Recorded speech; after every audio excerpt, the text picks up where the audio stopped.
Praise the lord. హల్లెలూయా. దేవుని పరిశుద్ధ నామానికి మహిమ కలుగును గాక.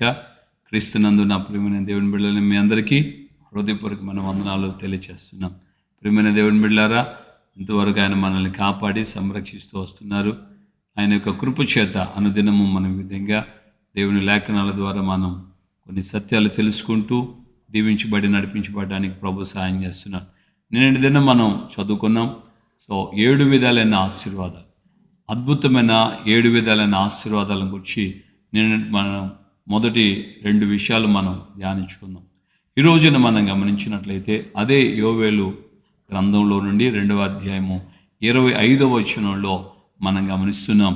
దేవుడు అంటున్నాడు, మిడతలు, పురుగులు, చీడ పురుగులు అను నా మహాసైన్యము తినివేసినటువంటి ఆ పంటను నేను మీకు మరలా ఇస్తాను. That's the restoration. తిరిగి నీకు పునరుద్ధరణ చేస్తాను. ఏవైతే నేను ఆజ్ఞాపించినటువంటి నా సైన్యము, ఏవైతే నీ దగ్గరున్న నీ సమస్తాన్ని ఏవైతే తినేసాయో వాటన్నిటిని నేను మళ్ళా నీకు తిరిగి అప్పగిస్తాను. నీవు కోల్పోయిన వాటన్నిటిని మళ్ళా తిరిగి దేవుడు నీకు అనుగ్రహించేటువంటి దేవుడని దేవుని యొక్క లేఖనంలో మనం చూస్తున్నాం. ప్రియమైన దేవుని బిడ్డలారా, 7 విధాలైన ఆశీర్వాదాలలో ఆత్మ సంబంధమైన 7 విధాలైన ఆశీర్వాదాలు, స్పిరిచువల్ 7 బ్లెస్సింగ్స్లో మనం గమనిస్తున్నాం. 3వదిగా, దేవుడు మనం ఏమైతే లాస్ అయ్యామో, ఎప్పుడు లాస్ అయినా, ఏ విధంగా లాస్ అయినా దేవునికి తెలియకుండా ఏమీ ఉండదు. తిరిగి వాటన్నిటిని ఆయన అంటాడు, నేను 2 అంతలుగా వాటన్నిటిని తిరిగి నేను మీకు అప్పగిస్తాను. పితరుడైనటువంటి యోబు జీవితాన్ని మనం సాక్షార్థంగా చూడవచ్చు. యోబుకు 7,000 గొర్రెలు ఉన్నాయి, 3,000 ఒంటెలు ఉన్నాయి, గాడిదలు, అలాగే ఎద్దులు, ఒంటెలు, ఇలాగ దాసి జనం ఇవన్నీ ఉన్నాయి. ఇవన్నీ ఒక్కరోజునే నిర్మూలమైపోయాయి. ఒక్కరోజునే నష్టపోయాడు. ఒక్కరోజునే పిల్లలు చనిపోయారు, పన్నోళ్ళు పోయారు, ఒంటెలు పోయాయి, గొర్రెలు పోయాయి, ఎడ్లు పోయాయి, ఏమీ లేదు. ఆయన అంటాడు, నేను దిగంబరిగా వచ్చాను, నా తల్లి గర్భం నుండి నేను దిగంబరిగానే వెళ్ళబోతున్నాను అని.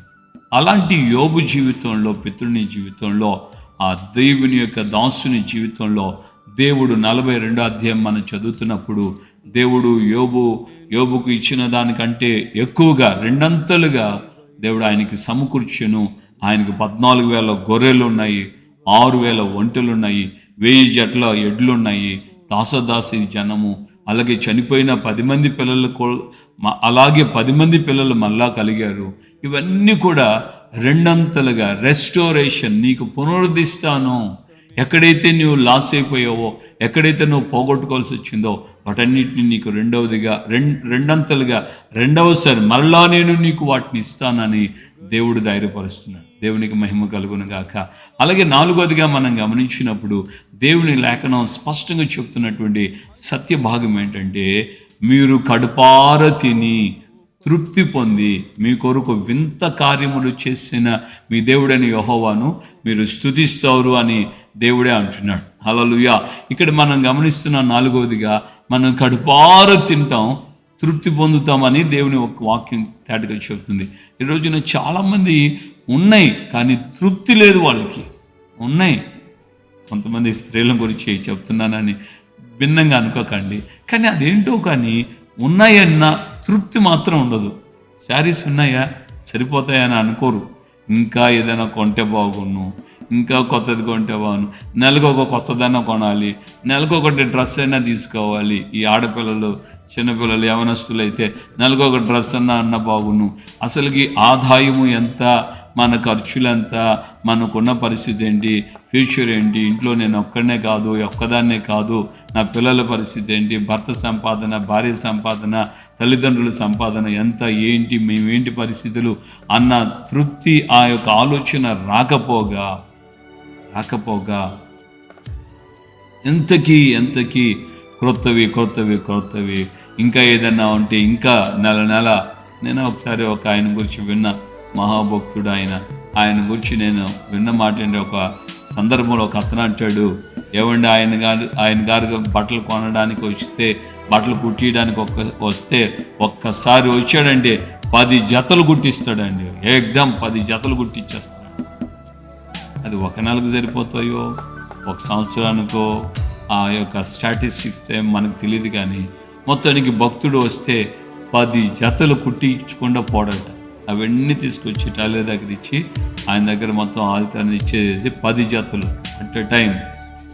ఆలోచించండి, మనం ఎలా సంపాదిస్తే, ఎంత సంపాదిస్తే మనం ఆ విధమైన స్థితికి వెళ్ళగలం. ఈరోజున చాలామంది విశ్వాసులు కానీ సేవకులు కానీ కడుపారా తిని తృప్తి పొందే పరిస్థితి రావట్లేదు. ఉన్నది దొరికినట్లుగా తిన్నది తింటానే ఉంటారు. ఏముంది మాకు, ఏం పెట్టాడు దేవుడు మాకు, ఏం చేశాడో, ఇది కూడా ఒక భక్తేనా, ఇది కూడా ఒక బ్రతికేనా, మాది కూడా ఒక బ్రతికేనా, మాకేముంది, ఆర్థికంగా మేము ఎన్ని బాధలు అనుభవిస్తున్నాం. ఈ విధంగా నసుగు సనుక్కుంటానే ఉంటాడు. దేవుడు ఇంత చేశాడు, చాలయ్యా, తృప్తి కలిగి ఉన్నామయ్యా, ఈ ఒక్క పూట తిన్నామయ్యా, ఒక మధ్యాహ్నాన్ని కూడా సిద్ధపరిచావయ్యా, రాత్రికి ఇచ్చావయ్యా. ఈ కృతజ్ఞత తృప్తి అనేది ఉండకపోగా తృప్తి పడే జీవితం లేకుండా పోతుంది. దేవుని వాగ్దానం ఈ రోజున ఏంటంటే, మీరు కడుపార తిని తృప్తి పొంది మీ కొరకు వింత కార్యాలు దేవుడు God has doing a miracles in your life. So ఆయన నీ జీవితంలో అద్భుతమైనటువంటి కార్యాలు చేయబోతున్నాడు. మిరకల్స్ నెవర్, ఇంతవరకు నీవు ఎరగని కొత్త అద్భుతాలు నీ జీవితంలో ఆయన నెరవేర్చి వాడై ఉన్నాడు. దేవునికి మహిమ కలుగును గాక. మరి ఈ రోజున నీవు ఆ విధమైనటువంటి దీవెనకి, ఆ విధమైన ఆశీర్వాదాలకి ఇష్టపడగలుగుతున్నావా? నా బ్రతుకులో ఈ విధమైన ఆశీర్వాదాలు రావాలి, ఈ విధమైన దీవెనలు ఉండాలని చెప్పి నువ్వు కోరుకోగలుగుతున్నావా? యోవేలు గ్రంథం 2వ అధ్యాయం 25వ వచనాన్ని నువ్వు మర్చిపోకూడదు.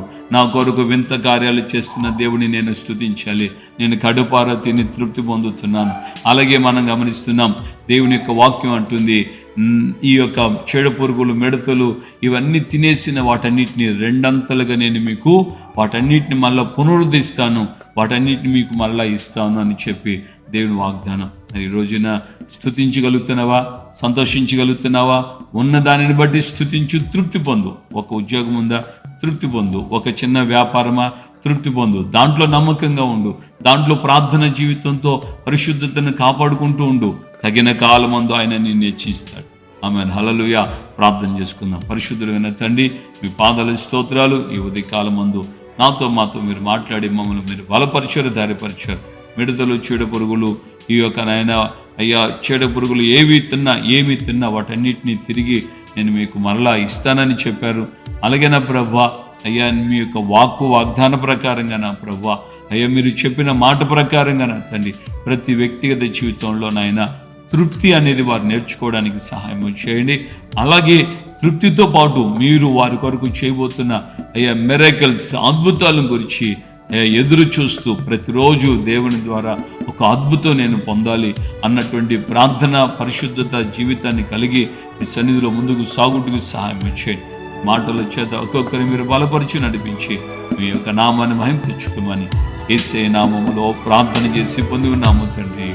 ఆమేన్. మన ప్రభువైన యేసుక్రీస్తు కృపయు, తండ్రి అయిన దేవుని ప్రేమ, పరిశుద్ధాత్మిక అన్యోన్య సహవాసం, సమాధానం ఇప్పుడు ఎల్లప్పుడు సకల పరిశుద్ధులకు మనకున్న ప్రభు అక్కడ పర్యంతం ఆయన యొక్క దీవెనలకు, ఆశీర్వాదాలకు పాత్రలు కావాలని తీర్మానం చేసుకొని ఆయన స్తుతిస్తున్న వారందరికీ కృప, ఆశీర్వాదాలు తోడే ఉండి దీవెనతో నడిపించునుగా. ఆమేన్. హల్లెలూయా. ప్రభువుకి వందనాలు. నిశ్చయం మన దేవుడు చెప్పినట్లుగా చేసేవాడు. ప్రవక్తని యోవేలు ద్వారా ఇవ్వబడిన వాగ్దానం ఈ కుటుంబంలో నెరవేర్చబడును గాక. ఆమేన్.